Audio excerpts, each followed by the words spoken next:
কিরে সালমা, আজকে ঘরে না বসে ওপরে বই নিয়ে বসেছি যে?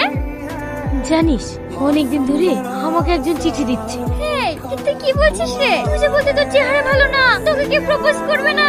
আমি জানতাম তোর জীবনে কেউ না কেউ আসবে। ছেলেটা কে রে? জানি না, জানি না মানে? হঠাৎ একদিন দেখে জানালা দিয়ে একটা চিঠি আসে, বাইরে তাকিয়ে দেখি কেউ নেই। তাহলে তাকে ভূতের চিঠি দেয় নাকি? হেদা আবার চিঠি দিয়েছে। এই, কাউকে তো দেখতে পাসনি, চিঠিটা কে দিল? এই, ওই দেখ একটা ছেলে যাচ্ছে, ওই ছেলেটা দিল না তো? এবার চিঠিটা তো খোল, দেখি তোর পাগল প্রেমিক কি লিখেছে। তুমি যেমন তাতেই তুমি সুন্দর, যদি সুযোগ পাই আমার চোখ দিয়ে দেখো তুমি কত সুন্দর। সৃষ্টিকর্তার অসীম সৃষ্টি, তার সৃষ্টিতে লোকের কথা শুনে নিজের খুদ খুঁজে না। ইতি তোমার অনাকাঙ্ক্ষিত মানুষ। বাবা, এ তো দেখছি তোর রূপে পুরো পাগল।